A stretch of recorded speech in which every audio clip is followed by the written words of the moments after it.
안녕하세요. 수아입니다. 이번 시간은 비운의 호국석굴에 얽힌 시공을 초월한 이야기들입니다.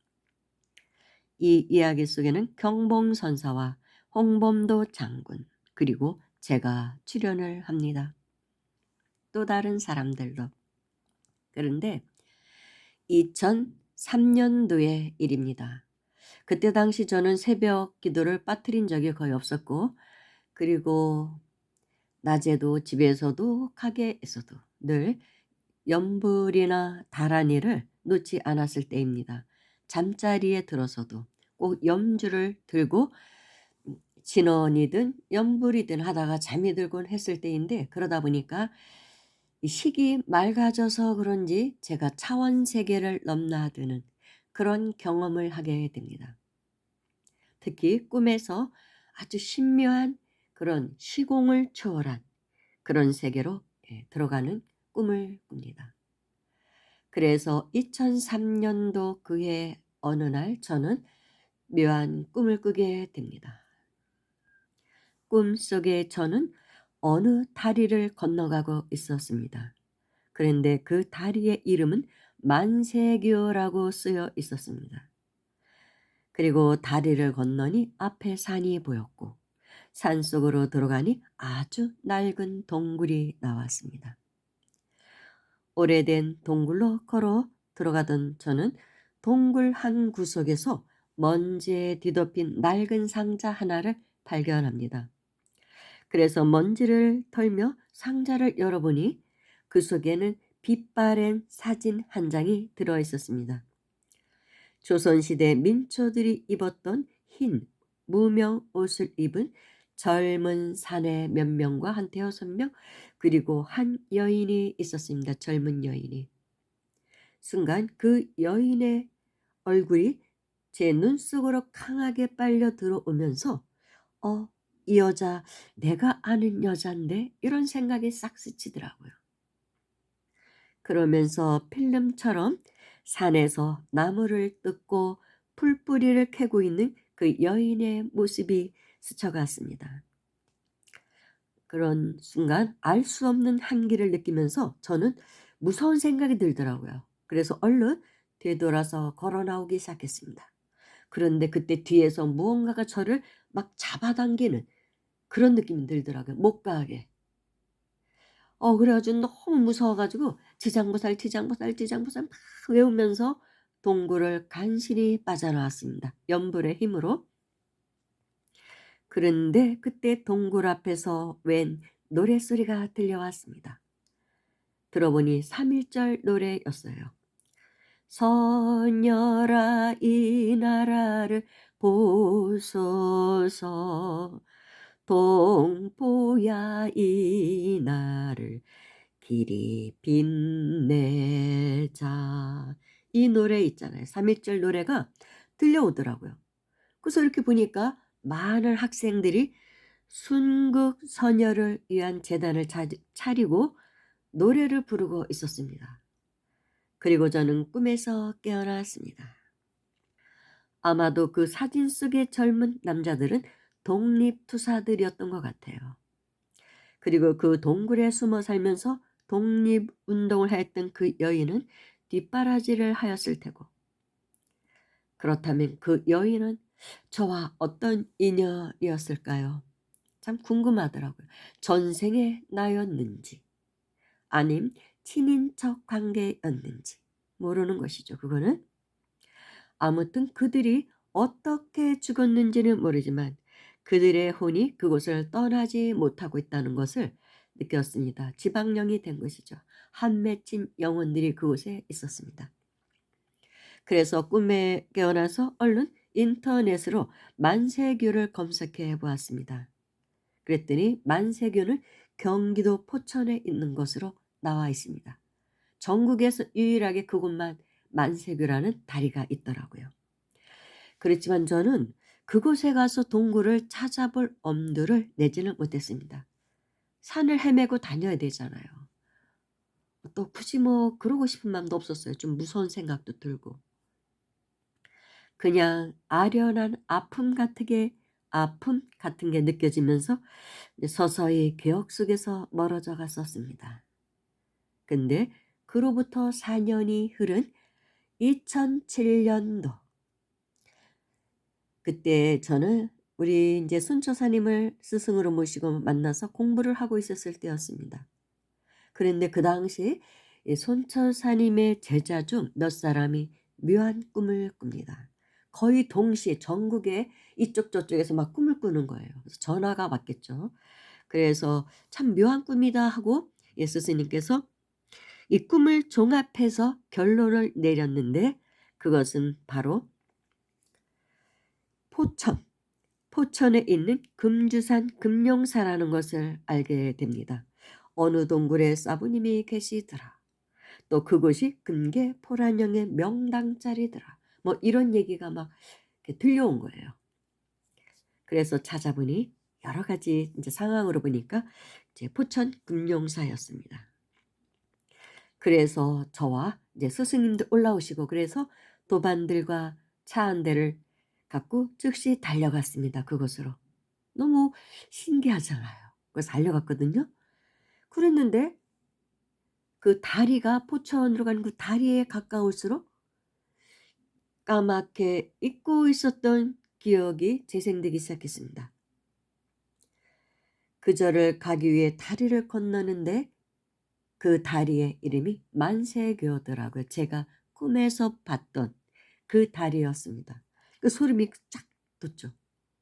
그리고 그 앞산, 예 금룡사라는 절이 그 앞산에 있더라고요. 만세교를 지나가서 좀 가면 금룡사라는 절이 있습니다. 그래서 '묘하다. 참 이상하다.'는 생각을 갖고 제가 주위를 살피면서 올라가다 보니까 중간에 하나의 석굴이 있었습니다. 낡은 석굴이 보이더라고요. 그리고 그 석굴의 이름은 호국석굴이었습니다. 좀 소름 돋잖아요. 순국 선열을 위한 학생들이 노래를 불렀던 꿈속의 그곳 호국석굴, 매치가 딱 되더라고요. 그렇다면 꿈속에서 제가 본 그 석굴이 바로 이 석굴이 아닌가? 호국석굴? 그런 생각을 하게 되죠. 그럼 이제 이 호국석굴이 있는 금룡사에 대한 그런 연역을 잠깐 살펴보겠습니다. 금룡사는 1865년 이순신 장군의 후손인 지담대사라는 분이 위태한 나라의 앞날을 걱정하며 홀로 암자를 짓고 수행했으며, 그 후로도 많은 스님들이 수도 정진을 했던 암자를 1970년대에 태구종 소속 사찰이 되어 지금의 모습에 이른 곳이었습니다.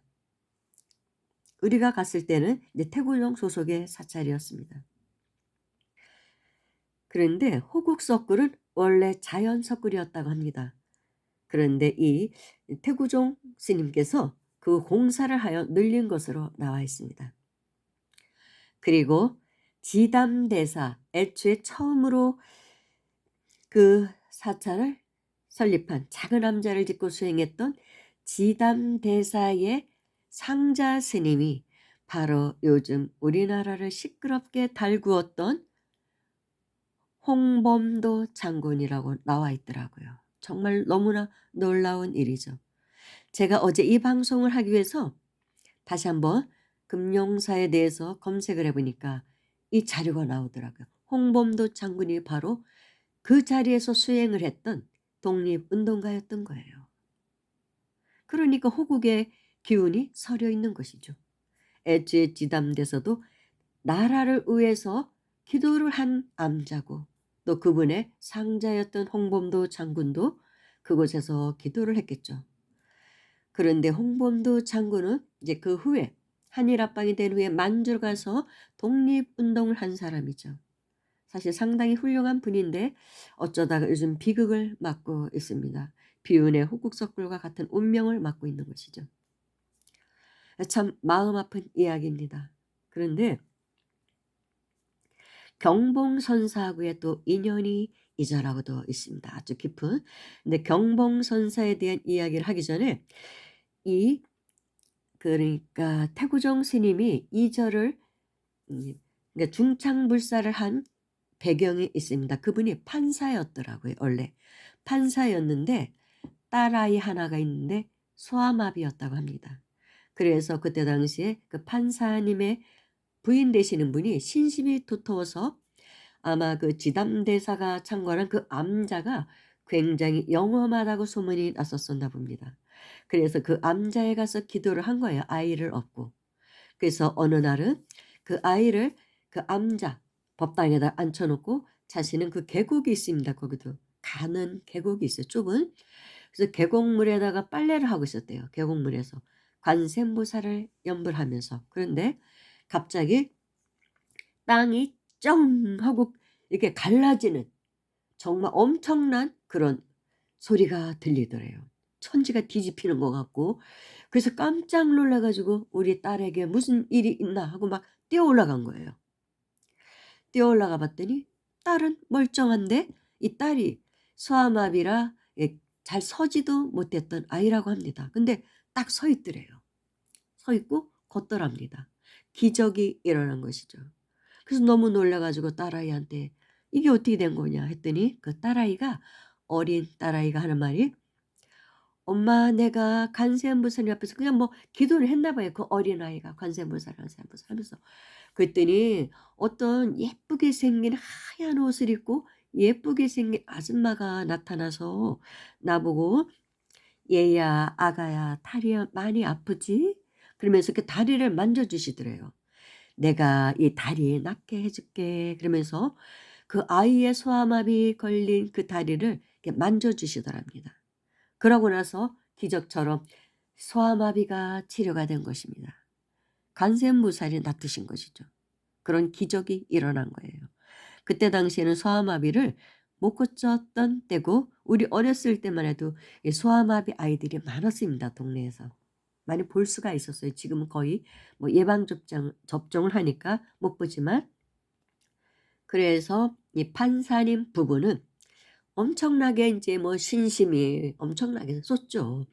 그래서 '이런 세계가 있구나. 정말 관세음보살이 계시구나. 이런 기적을 나타내는 이런 신비한 세계가 있구나.' 그거를 인제 체험을 한 것이죠. 그래서 그 판사님은 그 후 옷을 벗고 스님이 됩니다. 태고종으로 출가를 하신 것이죠. 그래서 그곳에 인제 불사를 시작합니다. 그 낡은 암자를 인제 부수고 다시 법당을 크게 짓습니다. 그런데 판사님이었고 또 그런 이적을 낳은 경험을 했기 때문에 소문이 나 가지고 이 수도권에 있는 많은 불교 신도들이 그 절을 찾게 됩니다. 그래서 그 절은 불처럼 일어나게 됩니다. 그런데 그 판사님의 부인이신 그 보살님 그분이 대보살인데 금강경 독성을 아주 치열하게 하셨다고 합니다. 신심이 막 나서. 그래서 뭐 며칠씩 산매에 들어가기도 하고. 그래서 기록에 보면 아미타 부처님 극락에 계신 아미타 부처님을 칭견하고 오셨다는 그런 내용도 나오더라고요. 한참 아무튼 그분이 이렇게 기도가 이렇게 상승을 탈 때 깊어질 때 어느 날 꿈을 꿉니다. 근데 그때 경봉 스님이 꿈에 나타나십니다. 경봉 선사는 통도사 극락암에 계시던 예 방 그러니까 조실 스님이셨죠. 통도사에. 아주 그 당시에 최고의 선승으로 알려지신 분이 경봉 스님이십니다. 많은 일화가 있죠. 그런데 그때가 언제냐면 1982년 경봉 스님이 입적하기 바로 하루 전날 밤에 이 보살님 꿈에 나타나서 하시는 말씀이 "내일 아침 일찍 통도사 극락암으로 날 찾아오거라." 이렇게 선몽을 하십니다. 그래 가지고 이 보살이 깜짝 일어나서 정말 잠에서 깨자마자 바로 인제 통도사로 달려갑니다. 차를 몰고 달려갑니다, 새벽길에. 그래서 뭐 오후에 인제 도착했겠죠. 워낙 먼 거리니까.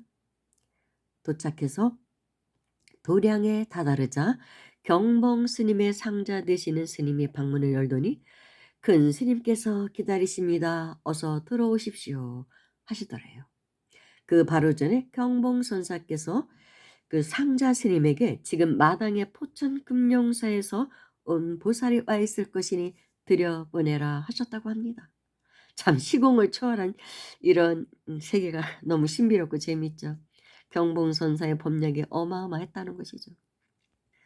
그야말로 전설 따라 삼천리 같은 이야기입니다. 그래서 보살님이 방에 들어서자 경봉스님께서 일어나시더니 시자들에게 나 좀 일으켜 달라. 그러면서 상자 스님께 지필묵을 준비시키고 친히 호국석굴이라 써주시더래요. 보살, 그 석굴엔 호국의 기운이 강하게 서려 있으니 잘 보해야 합니다. 그곳에서 나라를 위하여 기도를 하면 남북 통일이 피를 흘리지 않고 될 것입니다. 잘 보호를 하라 그런 거예요. 남북 통일이 돼도 전쟁 없이 돼야 되잖아요. 그리고 곧 있어 이제 경봉선사를 입적하셨다고 합니다. 너무 참 신기하죠. 그런데 그때 덧붙여서 경봉선사께서 이 보살님에게 하신 말씀이 우리나라 3대 불사는 불국사의 석굴암, 해인사 팔만대장경, 그리고 포천 금룡사 호국석굴이라고 하셨답니다. 그만큼 호국석굴의 기운이 중요하다는 것이죠. 석굴암은 불사가 잘 되고 해인사 팔만대장경도 잘 되어 있지만 그 당시에 포천 금룡사의 호국석굴은 아직 불사가 잘 되어 있지 않던, 잘 알려지지 않던 그런 석굴이었던 것이죠. 그래서 경봉선사가 입적하시기 전 이 나라를 위해서 그렇게 부촉하신 것입니다. 그 호국석굴을 잘 보호하라고.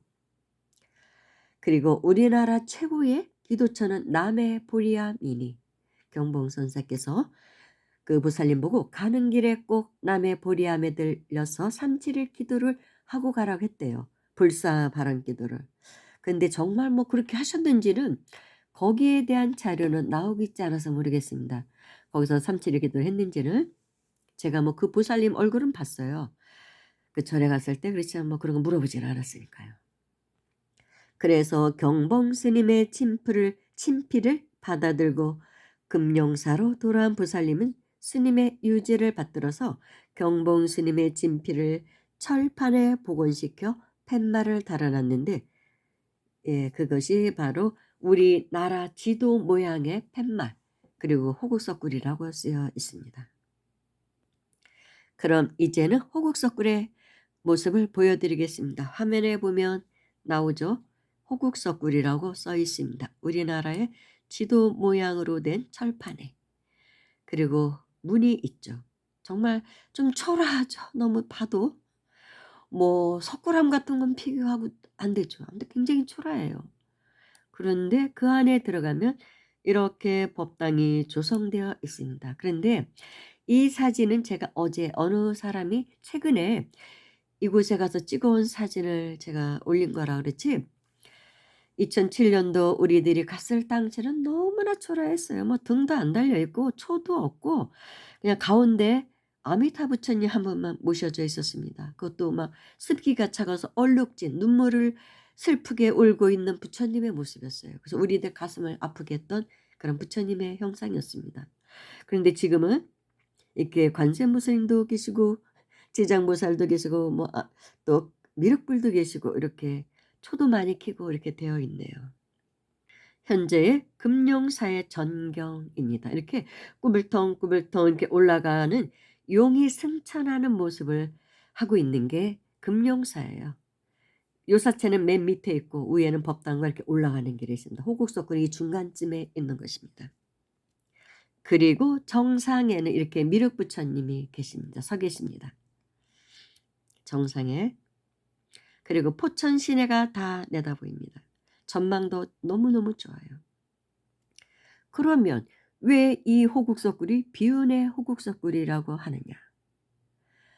우리들이 갔을 때 그곳은 소송에 걸려 있었습니다. 토지 소유주 분쟁 사건에 걸려서 재판을 하고 있더라고요. 사실 여러 제자들에게 호국석굴이 보였다는 것은 그곳에 계신 신장님이, 도량의 신장님이 어떤 SOS를 보냈던 것 같은 느낌이 들어요. 너무나 안타까우니까. 그래서 이제 저희 스승님과 제자들이 몇 차례 갔어요. 갔는데 저는 3번을 갔다 왔고, 감히 호국도량이란 말을 붙이기가 부끄러울 정도로 피폐해 있었습니다. 정말 한때는 불처럼 일어나서 관세음보살님이 나투셔서 방광한 일도 있었다고 합니다. 그런데 어쩌다 휘말린 토지 소유 분쟁으로 20여 년간 법적 싸움을 벌이다 보니까 신도는 다 떨어지고, 어쩌다 들르는 등산객들만이 오가는 정말 쓸쓸한 사찰이 되어버린 것이죠. 그래서 그 주지 스님 화병에 걸려서 우리가 갔을 당시 2007년도에는 병원에 입원해 계시다고 하더라고요. 그리고 그때에 소아마비 걸렸던 그 따님은 출가해서 스님이 되셨다고 합니다. 그리고 이제 그 부인 되시는 대보살님께서 운영하고 계시더라고요. 된장 담아서 팔면서 겨우겨우 유지하고 있었습니다. 그러니 정말 안타까운 도량이 된 것이죠. 그리고 그때 대웅전에 올라갔더니 박정희 대통령 영정을 또 모셔놨더라고요. 아무튼 이 호국 불교, 이제 호국 사찰이기 때문에 또 이렇게 박정희 대통령도 모셔놨던 것 같아요. 사실 우리는 할 수만 있다면 그 사찰을 우리가 좀 인수하고 싶었어요. 그래서 호국 석굴을 살려보고 싶었습니다. 국군을 위해서, 우리나라의 국군을 위해서 너무나 중요한 호국 석굴이라고 해서 그러고 싶었지만, 여러 가지로 알아보니까 토지 소유권 분쟁이 일어나는 재판 중인 사찰은 살 수가 없죠. 그렇습니다. 그런 데는 그래요. 분쟁이 끝나기 전에는 이제 안 되는 것이죠. 아무튼 그러고 뭐 돈도 액수도 보니까 엄청 많은 것 같고, 그래서 이제 포기를 하고 호국 석굴에 들어가서 정말 슬픈 얼굴에 아미타 부처님을 뵙고 기도만 했습니다. 근데 원래는 그 석굴이 그냥 일직선의 자연 동굴이었는데, 이 이제 태구정 스님께서 너무 불사의 욕심을 냈던 거예요. 그래 가지고 자연 석굴을 다 파괴가 된 것입니다. 둥근 원형의 석굴암처럼 그런 도량으로 안에 들어가면 꽤 넓어요, 은근히. 그런데 그 기운이 좀 파괴됐던 게 아닌가 그런 생각이 듭니다. 그리고 이제 저희 스승님께서 말씀하시기를, 그 산을 올라가다 보면 군데군데에 자연을 파괴한 게 너무 많이 보입니다. 그러니까 큰 그 바위를 대웅전뒤에도 거기들 막 깎고, 뭐 감시를 만들어서 뭐 500나은인지 무슨 나은님 막 모시고, 아무튼 그런 게 심해요. 기운이 너무 많이 꺾였고, 다른 또 어떤 뭐 사건도 있었겠죠. 그런 뭐 소리는 들었지만 아무튼 좀 그래서 절이 이제 망해가기 시작한 거죠. 솔직히 얘기해서. 스님까지 병석에 넣고, 그래서 정말 슬픈 도량이 되어 있었습니다.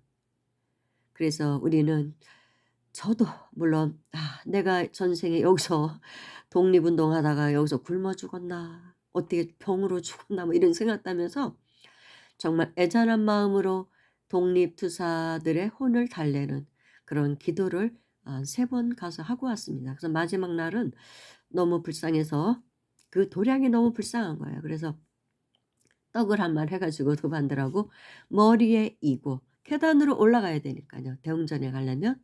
대웅전에 가서 부처님 앞에 올려놓고 이 도량이 원만히 성취되게, 그러니까 그런 법적 분쟁이 참 잘 해결될 수 있었으면 좋겠습니다 하면서 부처님 도량으로 영원히 남기를 바라는 기도를 하고 내려왔죠. 아쉬운 마음을 담고 우리는 그냥 내려올 수밖에 없었습니다. 근데 이제 그때 당시 우리 스님께서 "이곳이야말로 진짜 기도 도량이다. 이런 데서 기도하면 성취가 잘 된다." 제가 봐도 그래요. 그런데 용상에 용이 이렇게 승천하는 모습인데 아마 여의주를 물지 못했었나 봅니다. 그래서 그런 비운을 맞았죠. 그러다가 그 후에 몇 년 후에 제가 우연히 생각이 나서 거기를 한번 저기 검색을 해 봤더니 법적 분쟁은 끝났더라고요. 아니 그러니까 그러기 전에 우리가 3번 갔는데 두 번째 갔을 때 그 큰 스님 거기 창건한 태구정 스님이 돌아가셔서 화병으로 돌아가셔서 49제를 하고 있는 걸 봤습니다. 영정이 모셔져 있더라고요, 법당에. 그러고 나니까 뭐 더 어떻게 그 부인 되시는 분도 그나마도 인제 스님이 돌아가셨으니까. 아무튼 어떻게 해서 법적 분쟁은 끝났고 뭐 "철거 위기에 놓였다." 뭐 그런 기사가 나오더라고요. 뭐 거기를 뭐 "천주교에서 인수했느니." 뭐 이런 얘기도 나오고 그 당시엔 그랬어요, 몇 년 전에. 그래서 참 안타까운 마음을 가졌었습니다. 불교 도량이 일어남기를 바랐는데 그러다가 인제 어제 제가 또 한번 검색을 해 봤어요. 이렇게 방송을 하려면 정확한 데이터가 있어야 되거든요, 정보가. 그래서 봤더니 지금 현재의 소유주는 사단법인 구천 미르케라고 나와 있더라고요. 대순진료회 소속입니다. 구천 미르케라는 데서 예 그 절을 뭐 샀는지 어쩐지 뭐 아무튼 그래 가지고 몇 년 전부터 2-3년 전부터 완전히 인제 그 밑에 그 허름한 건물들 오래된 그 지상전도 있었어요. 왼쪽에 허름해 너무 조악해요. 한마디로 시설이 너무 그래요. 법당만 쪼금 괜찮지 그래서 그걸 다 헐고 새로 불사하는 내용이 나오고 있더라고요. 불사를 하더라고요. 그러니깐 대순진리의 계열이 구천 이렇게 거기서 자신들의 그 기도도량으로 만드는 그런 불사를 하고 있는 게 나왔습니다. 참 속상하더라고요 솔직히. 한국 불교 조계종은 뭐 하는 것인지. 돈 많은 조계종에서 구절 좀 인수하지. 아마 경매로 나왔었던 것 같아요 내용이. 그러면 좀 인수를 해 가지고 조계종 소속으로 좀 그 절 하나 못 일으킵니까? 그만한 힘도 없나요 조계종은? 경봉 스님께서 그렇게 당부를 하셨다는데 아 정말 막 너무 속상하더라고요 어제 보니까. 그래 가지고 법당이 대웅전이라고 쓰여 있었는데 미륵전이라고 바꿨더라고요. 이쪽 대순진리회 소속에서 구천 미륵회라는 데서 미륵불교로 완전히 탈바꿈하고 있었습니다. 맨 위에는 물론 미륵불이 계십니다. 미륵부처님이. 아마 사찰 이름도 바뀔 것 같아요. 금룡사가 아니라 다른 이름으로 미륵모 뭐 이렇게 하겠죠 좌우지가. 그래서 뭐 그 밑에 무슨 뭐 박물관도 뭐 미륵 구천 미륵회 뭐도 뭐 세워져 있고 굉장히 인제 활발하게 하고는 있는 것 같아요. 그러니까 아마 거기가 굉장히 영험하다는 걸 이들이 아셨던 것 같아요. 돈이 많잖아요. 그쪽에 돈이 많습니다. 그래서 그걸 인수한 것입니다. 그래서 대순진리회 쪽에서 기도도량으로 만들고 있더라고요. 참 안타깝더라고요. 그리고 홍범도 장군의 운명처럼 스님이었다가 이 나라 독립을 위해서 정말 환속을 해서 만주로 건너가셔서 독립운동을 하셨던 홍범도 장군이 지금 얼마나 이 정권에 와서 솔직히 핍박을 받습니까? 제가 이 정치적인 얘기는 좀 안 하려고 했는데 너무 화가 나더라고요. 뭐라고 도대체 이념 논쟁을 지금 하고 있는지. 참 그분이 스님이었었다는 그걸 보고 더 마음이 아팠습니다. 승려였다는 거예요 원래가. 그런데 누란의 위기에 빠진 우리나라를 이 조국을 건지기 위해서 독립투사가 된 것인데 참 이념 논쟁에 구닥다리 이념 논쟁에 빠져 있는 지금의 우리나라 현 시대 현 세태가 정말 저는 너무나 가슴 아픕니다. 그리고 이 사찰을 조계종에서 인수하지 못했다는 것. 그래서 그쪽에서 대순진리 쪽에서 해 갖고 미륵 세상을 열고 있습니다. 그분들은 미륵 부처님만 숭상해요. 그래서 김제 금산사 미륵 부처님 거기 가서 기도하고 하는 사람들이 그쪽입니다. 증산 상제님이 그분이 이렇게 미륵으로 오신다고 그분들은 그렇게 믿고 있거든요. 그리고 후천의 불교는 미륵 불교죠. 우리의 지금까지는 석가모니 불이었지만 인제 후천은 미륵 불교입니다. 미륵 부처님이 오신다고 하잖아요. 그래서 그분들은 미륵불을 숭상합니다. 그러니까 묘하게 이제 새로 불사한 법당에는 그렇게 부처님을 많이 모셔 놓은 것입니다. 관세음보살도 계시고 뭐 지장보살도 계시고 종교 통합의 의미를 갖추는 곳이 또 그쪽이에요. 모든 종교를 우리는 통합한다. 그래서 불교적인 색채도 다 받아들이는 것이죠. 불상을 다 요즘은 건립하기 시작합니다. 정말 앞으로 이 종교계가 어떻게 되려는지 모르겠습니다. 그렇지만 또 속상은 하지만 법계의 이치로 볼 때는 화엄법계의 이치로 볼 때는 종교가 어디 있습니까? 불교가 어디 있고 기독교가 어디 있고 뭐 대순진리가 어디 있고 뭐가 어디 있습니까? 해교가 어디 있고 없죠. 힌두교가 있고 그냥 그 이름 붙여서 이렇게 분파가 나뉘어서 하고 있을 뿐이죠. 그러나 법계에서는 다 진리의 세계거든요. 이 세상에 전체가 기독교화가 되든 불교화가 되든 이슬람화가 되든 우리나라의 민족 종교화가 되든 화엄법계에서 볼 때는 그저 진리의 세계일 뿐이죠. 그래서 그래 어차피 이렇게 된 거 구천 미르케라는 곳에서라도 이 호국석굴을 잘 보호해서 많은 사람들이 그곳에서 우리나라의 남북 통일이 평화롭게 이루어지기를 우리나라 국군이 상승하는 그런 기도들을 하셨으면 좋겠다 하는 그런 바람을 가져봤습니다. 뭐 어쩔 수 없잖아요.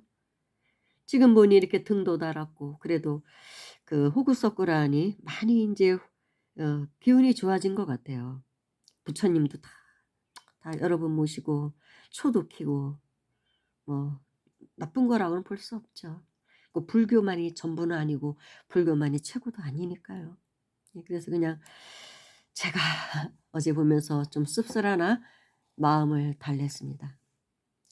사실 이 내용의 방송은 이미 제가 그러니까 유튜브 초기에 대략 했었습니다. 그땐 두 편으로 나눴었어요 초기에. 근데 오늘은 한 편으로 제가 구성을 했습니다. 굳이 나눌 필요 없고 들으실 분은 듣겠죠. 얼마나 이 내용이 가슴 아픈 내용인지 호국불교, 호국석굴 그렇습니다. 감사합니다.